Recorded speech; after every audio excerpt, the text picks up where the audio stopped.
Hello guys, j'espère que vous allez bien. Bienvenue chez Ladoa. Actuellement, on va faire un petit retour sur des déclarations qui étaient venues sur les réseaux sociaux d'un chanteur. Un chanteur, je pense, des années 2000, un groupe que... Quand je vous dis Rasby, vous allez savoir c'est quoi. En tant que tel, peut-être si je vous dis B2K, vous allez savoir c'est quoi. On a grandi dans ce groupe. À la base, ce groupe, c'était comme les bébés d'un autre groupe qui s'appelle Immature, IMX, où il y avait Marquez Houston. Et ils ont, avec le manager Chris Stock, qui est leur manager, ils ont créé les B2K. Je vous dis les noms: Omarion, Lil Fizz, Rasby. Vous voyez c'est quoi? Vous les voyez. En vrai, il y avait même un son qu'ils avaient fait une collaboration avec Didi, oui, ou cette fameuse vidéo que ça se reprend, ça se reprend. Donc là maintenant, c'est pas du groupe qu'on va parler, c'est plus on revient sur Rasby. Parce qu'il avait fait des... lui, il avait été comme dans l'actualité parce qu'il avait dénoncé des situations qu'il avait vécues. Et bien entendu, vous savez, quand vous dénoncez un système ou vous dénoncez un abus ou des abus, ben, le monde ne va pas vous croire. Surtout si vous dénoncez des gens qui sont populaires, qui ont une certaine plateforme et quoi que ce soit. Et il avait laissé savoir beaucoup de choses et ben, on l'a pas cru, bien entendu. Et même ses collègues, surtout Omarion, surtout lui, pendant tout le temps, il avait ses bénéfices parce qu'Omarion avait eu un meilleur contrat que les autres, il avait certains bénéfices et il n'a pas vécu la même expérience. Donc, il a un petit peu, le moment que lui, il devait penser à sa pomme, à lui-même, donc il a un peu repoussé, tassé son collègue en disant « Ah, moi je sais pas qu'est-ce qu'il dit, il est fou, il raconte n'importe quoi. » Là maintenant, Rasby, c'est sûr, depuis déjà quelques années, je pense depuis en 2017 et quelques, il est installé en Chine. Et des fois, la musique, ça fait partie de lui. Il continue de faire un peu de musique. Et il avait exposé qu'est-ce qu'il devait exposer. Le monde l'ont cru, l'ont pas cru. Et ça revient. Et là, le monde commence à se dire, c'est toujours quand c'est fini, t'as fini de faire ton témoignage, t'as passé à autre chose, mais tu passes jamais vraiment à autre chose quand t'as vécu des choses comme ça. Mais c'est après ça que le monde finisse par dire « Ah, mais il avait pas tort. » On est dans ce monde-ci. It's about everything. On y va sans perdre.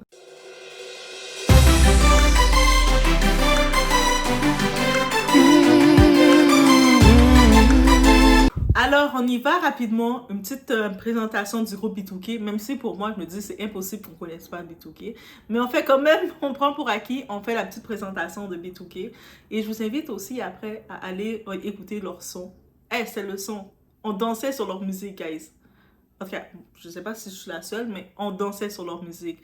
Et quand il y a plusieurs événements qu'on a vu qui étaient arrivés, les déclarations, et on a vu aussi l'historique de certains des membres, c'était choquant. On va pas se mentir, c'était choquant. Dans les commentaires, vous allez me dire c'est qui votre préféré. C'est comme un boy band. Vous savez, dans l'époque, il y avait Backstreet Boys, il y avait les NSYNC. Eux autres, B2K, c'était notre boy band. C'était notre groupe, là. C'était nos chouchous. On avait nos posters. Attends, fais pas comme si je suis la seule qui avait le poster de B2K. Et j'avais mon préféré. Mon préféré, Lil Fizz. Ouais, c'était lui mon préféré avec sa petite couette et ses petits cheveux frisés. C'était lui mon préféré, même si maintenant je l'ai regardé dans une télé-réalité américaine qui s'appelle Love and Hip Hop, où son comportement est très... Tu étais mon préféré, pourtant quand je te regardais, mais le temps que je le regardais, j'avais pas la même intelligence émotionnelle, donc je captais pas tout ce qu'il était, mais peut-être il a grandi aussi, il a changé d'une façon que j'avais pas capté, mais bref, c'était mon préféré. Dans les commentaires, dites-moi c'est qui est votre préféré. Je sais, la plupart du monde va me dire Omarion, parce que c'était quand même, il était comme le leader vocal principal. Lui, Lil Fizz, il faisait plus un petit peu le rap. On dirait dans tous les groupes, j'ai toujours aimé celui qui faisait plus du rap. Qui rappait un peu plus. Je sais pas pourquoi. Bref, on va juste présenter rapidement les noms. Eux autres, ils ont, dans les noms, il y a Omarion, Rasby. C'est plus cette vidéo, on va centrer sur Rasby. Lil Fizz, G-Bug, c'était 4. Eux autres, ils avaient commencé déjà, ils étaient à peine majeurs, comme 18 ans. Ils venaient à peine d'avoir 18 ans aux États-Unis. Dans cette période-ci qu'ils avaient. Et eux autres, justement, ben, ils avaient, en 98, ils s'étaient regroupés pour créer leur groupe. Ils commençaient à se performer, faire des talent shows, un petit peu de tout. Le monde commençait à les reconnaître. Le groupe du millénaire, Millennium Boy, on les regardait, et chacun, ils ont un style. Ensemble, ils ont comme, ils sont une chimie ensemble, mais individuellement, chacun, ils attiraient quelqu'un un type de personne, parce qu'ils avaient leur petit style. Little Fizz, encore une fois. Hey, cette vidéo, elle n'est pas sponsorisée par Little Fizz, mais Little Fizz, je ne vais pas vous mentir, c'était mon chouchou, ok? Pendant des années. Et là, maintenant, ils ont été découverts et signés ils ont eu leur manager en 2001 par le diable. Le diable. Je vous ai dit le diable. Il était le diable. OK? C'était leur manager de Epic Records. Donc, ils ont été signés dans leur label qui était Epic Records. Et leur manager, on entend ce nom-là, Chris Stock. Et si vous pouvez taper son nom, vous allez découvrir dans plein de choses affreuses. Donc, Chris Stock, c'est lui leur manager. Et aussi, ils étaient comme par leur protégés. Vous savez, quand vous êtes un nouveau groupe qui vous lancez, il y a toujours un groupe d'avant ou des artistes plus anciens qui vous prennent sur leur aile pour vous présenter comme leur protégé. Mais il y avait ce groupe-là qui s'appelle Immature à l'époque. C'est Marques Houston. Marques Houston, il a fait du cinéma, il a fait des films un peu, mais il était chanteur aussi. Le même style que Omarion, un peu. Et lui, Marques Houston, il s'est aussi fait... là maintenant, il est témoin de Jéhovah, c'est officiel. Récemment, il est marié avec sa femme, mais il y a eu beaucoup de questions. Le monde en fait beaucoup de buzz, de controverses, de polémiques concernant la différence d'âge de lui et sa femme et surtout la période qu'ils s'étaient rencontrés. Parce que certaines personnes disaient que c'est la fille avait 14 ans quand ils se sont vus. Lui maintenant, il a quel âge? Il a 43, Marquez a 43 ans. La femme, là, quand il s'est marié avec elle, elle avait 19 ans et lui avait 40 ans. Là, maintenant, elle est grande, là, elle a 19, 20, 21. Elle a plus que 21 aux États-Unis, donc elle est grande. Mais, dites-vous, il s'est marié avec elle quand elle avait 19 ans. Mais, ils se sont rencontrés beaucoup d'années avant ça. Mais en même temps, je me dis, si les témoins de Jéhovah, j'imagine que dans leur assemblée, ils choisissent... Ah, les témoins de Jéhovah, je ne suis pas certaine. Hein. Dites-moi si c'est comme ça que ça marche. Peut-être ils avaient déjà choisi la femme pour elle. Elle avait comme 12-13 ans et jouait dans le jardin d'enfants. Et puis il a fait... Ha! J'aime bien comment elle court, elle. Elle, ça va devenir ma femme. Peut-être c'est comme ça, c'est un mariage organisé. Donc, j'ai vu, il y avait pendant des années beaucoup de polémiques sur ça. Mais ça n'avait pas porté mon attention vraiment faire la polémique parce qu'on sait des fois... Il y a des façons que le monde choisisse leur femme. Donc, je me suis dit, l'important, c'est qu'ils sont heureux. Là, ils ont 2 enfants ensemble. Ils s'aiment. Puis, c'est l'amour. Puis, ils continuent d'aller dans l'assemblée. Donc, c'est beau. Mais, par contre, où est-ce que il y a le quoi qui sort sur eux? C'est justement concernant à la dissolution de ce groupe. Parce que ce groupe s'est dissous en 2004. Et puis, quand ça s'est dissous, c'est comme si ils voulaient comme se débarrasser du groupe parce qu'il y avait beaucoup... Au sein du groupe, c'était pas comme équitable. Et puis, en même temps, ils avaient promis à Omarion de lui donner sa propre plateforme à lui. Blablabla. Donc, Omarion a un petit peu saboté ses boys. Et même si vous aimez Omarion, ne soyez pas fâchés contre moi. Allez voir, c'est un petit peu comme ça que c'est. Même dans la télé-réalité qu'ils ont fait Love and Hip Hop, on voit là que Omarion, il est pas méchant, Omarion. Il était là pour ses ambitions. On va le dire comme ça. Et là, il est tombé sur une femme qui aussi était là pour ses ambitions. Donc, le karma t'amène le karma, mon frère. Bref, ça c'est le tout. Donc, j'imagine les musiques populaires qu'on va les reconnaître, c'est bon, bon, bon. Du coup, j'ai oublié c'est quoi le son. Moi, j'entends le beat bon, bon, bon. Et je me disais, non, ça peut pas être ça le son. Mais oui, le son populaire avec Didi, c'est Bomb Bomb Bomb. Et puis avec Girlfriend et plein d'autres choses aussi. Lorsqu'ils avaient fait une tournée, dans l'époque, il y avait Bow Wow. Little Bow Wow. Maintenant, on l'appelle Bow Wow, mais dans l'époque, c'est Little Bow Wow qu'on l'appelle. C'est toute votre période, guys. C'est notre période. Donc, c'est ça. Et c'est ça. C'est ça le petit tour sur les B2K. Et on le voit. Là, maintenant, on fait cette vidéo, c'était pas pour parler des B2K, faire une analyse, là. Vous dites, ah, il faut être plus profond pour parler de ce sujet. Mais pourquoi? Je suis en mode relax. Pourquoi changer ma formule d'être en mode relax? Donc là, où ce qu'on veut parler, c'est des allégations, allegation, ça c'est en anglais. Oh, ok, c'est des révélations que Raz B a faites. Raz B, de son nom, c'est DeMario Monte Thornton. Il est né le 13 juin 1985. Il a 34 ans. Il est un Gémeaux. Il est né à Ohio, à Maplehead, membre fondateur du groupe à la base aussi. Et à la base, quand ils ont fait le groupe, il n'y avait pas de vedette, mais vous savez, quand un label te signe, les labels décident de reformer ton histoire. Donc, comme ils ont décidé de le faire. Et lui, par contre, il n'a pas eu beaucoup plus de chance que d'autres parce que euh, il s'est retrouvé avec des monstres de l'industrie. Donc, il s'est retrouvé clairement avec des monstres de l'industrie qui est Chris Stock et Marquez Houston, qui ont fait des atrocités, à se dire, sur lui. Et la façon, je vous donne la possibilité, je ne sais pas si sur YouTube il a encore laissé sa chaîne, mais sinon vous pouvez trouver des bouts de ses vidéos, mais je pense qu'il y a encore cette intégralité où ce qu'il parlait. Mais il avait commencé à exposer depuis un bon moment. Donc, il exposait. Parce qu'à un moment, je pense qu'il était dans sa période de thérapie. Et quand il est dans cette période-là, tu as besoin de t'exprimer. Tu dois sortir tout ce que tu as en toi. Et là, maintenant, c'est sûr qu'il est revenu. Il voit avec toutes les histoires qui se passent que un des big boss, justement, Didi, qui se fait exposer. Il y en a plein d'autres qui commencent à arriver. Là, le monde revient vers lui. Il vit en Chine actuellement. Il est en Chine. Il est parti loin en Chine, là, loin de Hollywood, loin de tout ça. Il a dit, je veux rien savoir de vous. J'aime. Et puis aussi, une chose qu'il reconnaît dans ces choses, son amour pour la musique, ils n'ont pas volé. Il aime toujours chanter, il aime toujours performer, il aime toujours écrire, faire sa musique. Il a encore des contrats quand il est à Shanghai. Il va faire 2, 3 petits contrats à chanter pour le public qui apprécie ce qu'il fait. Et je vous invite à aller taper son nom Raspy. Vous allez voir qu'il a du talent. Et personnellement, je pense qu'il a beaucoup plus de talent que Omarion. Oui, j'ai créé une polémique en disant ça, mais la musique, c'est... On a chacun notre goût, chacun notre façon de sentir quelque chose. Donc là maintenant, plutôt pas là, mais là maintenant, on va écouter un petit moment de lui qui parle de ce qu'il pense de toutes ces révélations. Et par la suite, il y a un autre petit clip qui va suivre. C'est Omarion qui maintenant réalise qu'il n'avait pas tort.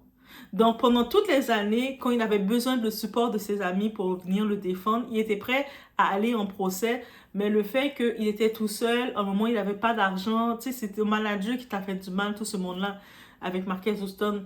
Il était démuni et tout. Ils ont même fait signer un faux contrat, un contrat pour garder son silence et dire, vous voyez, il a accepté l'argent, c'est infini, mais alors il était en déficit, comment ils l'ont eu.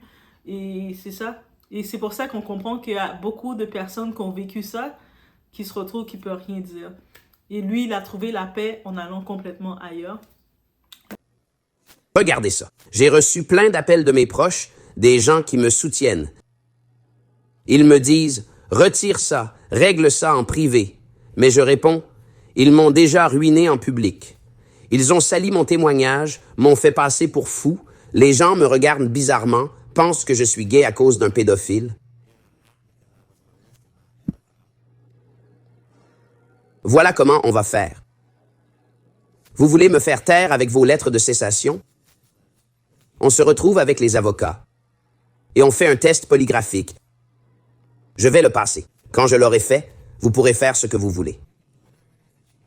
Quand vous le passerez et échouerez, vous assumerez les conséquences.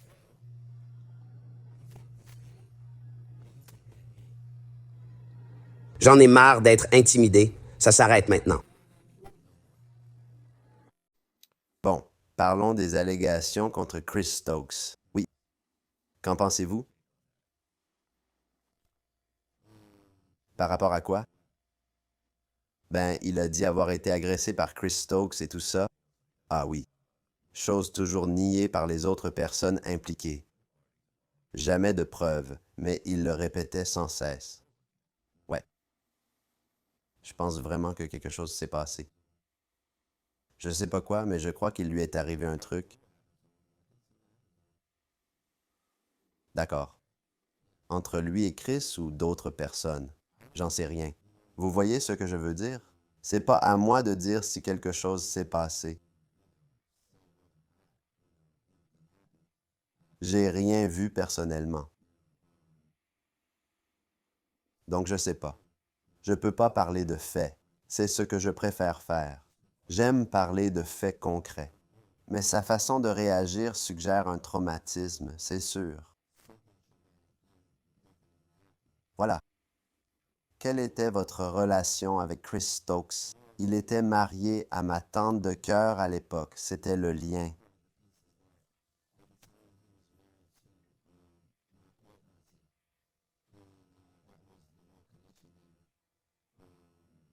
Et j'ai rien à dire. J'ai rien à dire sur lui. D'accord. Eh bien, Alors voilà, vous avez pu entendre un bout de suite après avoir déjà tenté à plusieurs occasions de dire son histoire, de les exposer, de les dénoncer. Le monde dans l'industrie l'ont fermé leurs portes. Les gens autour se moquaient de lui, le disaient qu'il est fou, il dit n'importe quoi. Ça vous rappelle pas une expérience de qui? De Kanye West, mon frère. Ça vous rappelle pas d'autres personnes avant, quand ils voulaient raconter leur histoire, on les disait Aaron Carter. Là, maintenant, c'est beau de dire repose en paix Aaron, mais pendant qu'il était en train de... Il était en back trip, en train de raconter son histoire, le monde disait limite, lui a trop consommé, il est pas bien. N'est-ce pas? C'est toujours comme ça. Quand quelqu'un vient raconter son histoire, depuis que ça ne correspond pas, ou dès que quelqu'un donne son opinion, que ça ne correspond pas, ça ne va pas dans le sens qu'on veut que ça, on se dit que ça devrait fonctionner. Mais la première réaction, mais c'est de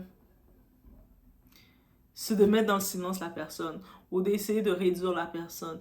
Ah, de toute façon, il dit n'importe quoi. Ah, de toute façon, c'est pas légitime. Ah, et de minimiser l'émotion de la personne. Et c'est la pire chose à faire, guys. Je vous dis de ne jamais faire ça. Minimiser les gens selon leur opinion. Laissez la personne faire son témoignage. Parce que des fois, vous le faites peut-être, on le fait naturellement. Je dis vous. On peut le faire naturellement. Mais des fois, on ne sait pas, on peut avoir quelqu'un auprès de nous qui a vécu une situation similaire, mais la personne voit notre réaction face à ça et la personne qui est proche de nous va pas nous parler. Parce qu'elle va dire, de toute façon, elle va pas me croire, regarde comment elle réagit, quelqu'un qui a vécu ce que j'ai vécu. Et puis là, cette personne-là, proche de vous, va décider de faire quelque chose de très grave. Et là, vous allez avoir des regrets. Mais pourquoi elle m'a pas parlé et tout? Mais pourquoi elle t'aurait parlé? Et c'est ça qu'il faut comprendre. Et donc, encore une fois, qu'est-ce qu'on peut retenir? L'industrie de la musique. Tu sais, des fois, quand je fais les vidéos et puis je suis vraiment intense dedans, dites-vous, Doa, là, YouTube, là, c'est pas mon travail, YouTube, hein. Je le fais par plaisir, par amour, parce que en même temps, on est toutes là pour partager quelque chose. Et le monde, ils sont là. Tu dois faire ça comme ça. Non, je le fais comme je le fais. Si j'ai l'énergie d'en faire, ou de le faire comme je peux le faire, comme je veux le faire, parce que ça me fait du bien. Ça fait du bien de passer le message. Ça fait du bien de voir différents types, de voir la diversité d'opinions, de voir la diversité d'être que je suis. Des fois, oui, je vais péter des coches quand je vais faire des vidéos, mais péter des coches. Je dis péter des coches, mais des fois, mon opinion peut sembler radicale sur quelque chose. Mais c'est ça le lapin qui change. Même les lapins changent d'idée. Mais je sais pas, c'est seul l'idiot qui ne change pas d'idée. Des fois, on peut penser comme ça, ou on peut avoir une perception comme ça, et puis ensuite, on a une autre perception complètement différente. Ah, mais finalement, ça aussi, c'est comme ça. Et ça fait partie de l'évolution humaine, donc ça aussi, il faut l'accepter. Mais par contre, une chose qui est importante, quand quelqu'un fait ce genre de témoignage-là, il s'ouvre, qu'il a vécu une expérience, il faut pas dire que, mais non, c'est pas vrai, il n'a pas vécu cette expérience, Omarion n'a rien eu. Mais ils étaient dans le même groupe, mais ils n'ont pas eu la même expérience. Ils étaient dans le même groupe de B2K, ils n'ont pas eu la même expérience. Omarion, on l'a protégé, il était en plus, je pense, Omarion, la différence pour Omarion, je pense qu'il y avait sa mère qui était avec lui. Lui, comme enfant, comme jeune enfant star, comme jeune star, parce qu'ils étaient tous limite majeurs, mais lui, il avait sa famille qui était proche de lui, qui gérait ses contrats, qui assistait dans les meetings. Et c'est ça qui l'a sauvé peut-être. Que les gros big boss qui ont des idées mauvaises pour prendre la lumière des gens, pour prendre l'amour des gens, et puis ils n'ont pas pu le faire. Ça, c'est une différence. Donc, on peut comprendre dans ce genre d'industrie, ça va toujours rester, mais on peut pas se livrer tout seul et faire confiance aux gens. Parce qu'on sait que l'enfer que tu vas retrouver dessus. Donc, bref, je vous laisse sur ce. Dites-moi si vous étiez au courant, vous avez vu passer déjà les révélations de Raz-B, parce que Raz-B, ça fait un moment qu'il les avait faites. Je pense que c'est en 2016 ou 2015. Dans cette période-là, là, je pense que ça fait un bon moment qu'il avait déjà fait. Ça passait sur l'Internet, un peu partout. Le monde était comme, il y avait les opinions qui étaient partagées. Certaines personnes qui sentaient que c'était quelque chose de... Il y avait quelque chose dont on sentait qui n'était pas bien. Le monde disait aussi, mais à un point d'être un artiste, d'être un homme et de faire des révélations que on t'a traité, on t'a fait ça, c'est pas pour du buzz ou c'est pas pour de l'argent, c'est qu'on te l'a vraiment fait. Parce que tu sais, pour les hommes, un homme qui a vécu un genre de truc comme ça, de l'avouer publiquement, c'est pas facile. Mais il l'a fait et maintenant, on le voit qu'il passe, même si on l'a pas cru, même si le monde on dit, tu sais, c'est pas un problème base. Qu'est-ce que tu dis là? Lui a pas vécu si. Mais qu'est-ce que tu disais? Qu'est-ce que t'en sais? Ça se fait que l'autre l'a vécu, mais il l'a accepté. Il y a ça aussi, hein? Donc, bref, je vous laisse sur ce. On se voit au prochain vidéo.